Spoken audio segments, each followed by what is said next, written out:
2014 was both amazing and really horrible at the same time. Well, let's start off with January. I flew out to Indonesia to promote my song By My Side that I recorded with the beautiful and talented Maudi Ayunda. I was able to sing in Bahasa Indo, and that was a really fun experience for me. We also filmed a music video for the Indonesian version of By My Side, which you can find on YouTube. I flew back home to LA to kick off my college tour starting at UCR, then a couple days later, I got a text from my mom saying her dad passed away. This shook up my life and really made the following year really, really difficult for me. A few days later, I attended the NAMM show, which is a music product trade show, and the following week, I attended my friend Kai's tech conference called Discover Me, where I met some great people who were doing amazing things in this world.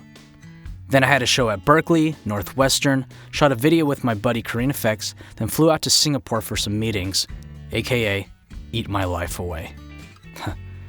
By then it was March, and I flew back to the States to perform at Northeastern, and I made a cameo in a web series put on by Cape. Then I had some shows at Tufts, Berkeley again, and Syracuse. April rolled by, and I had a show out in Malaysia for Reach Out, where I spent time with my good buddy Jin and all my other Malaysian friends out there. Then I flew out to Australia to perform a couple shows with Jason Chen, thank you Winona. I then returned to the States to perform at Penn State and Stockton. Then life stopped once again. My grandma passed away. The day after, I had a show at UCI, and I just couldn't hold it together.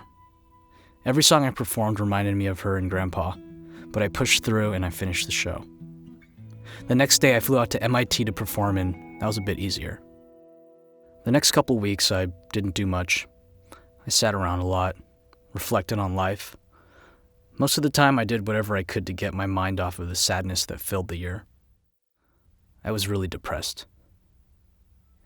May came around and I had a show at UOC and University of Washington. A week later, I flew out to Singapore again for Music Matters and met so many cool people. I have to say thanks to Hua Cheng for that.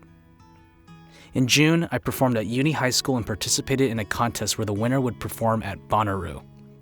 I didn't win, but thank you all so much for your votes. Maybe next time.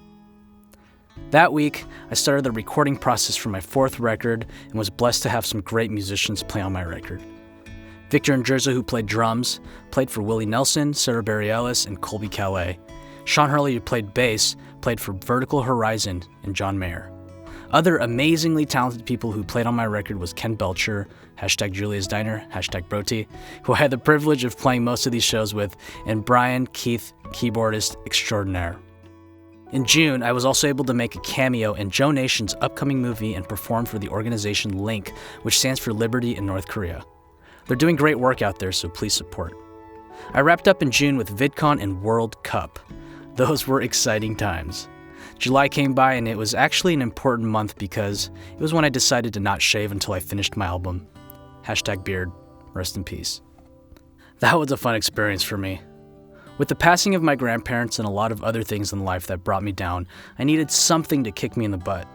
Well, it worked because my album is now finished.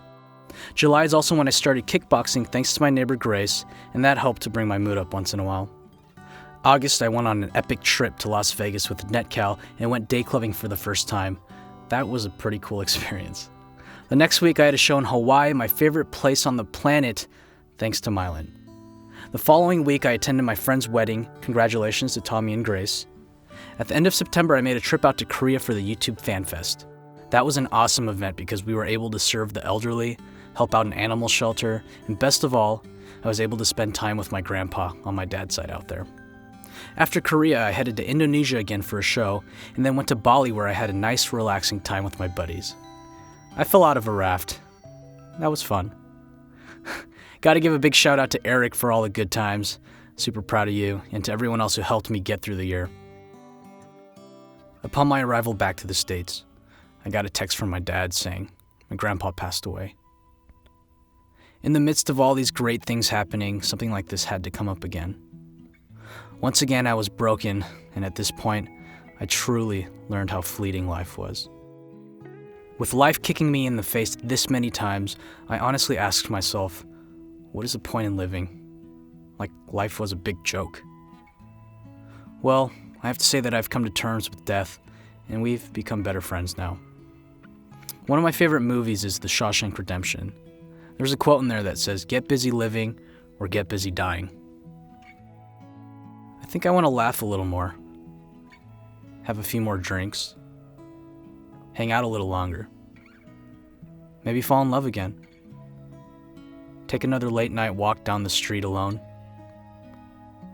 I want to share some more stories with you. 2014, you. 2015, please go easy on me. Rest in peace to my 2 grandpas and my grandma. I miss you guys so much. And everyone else, please have a happy new year.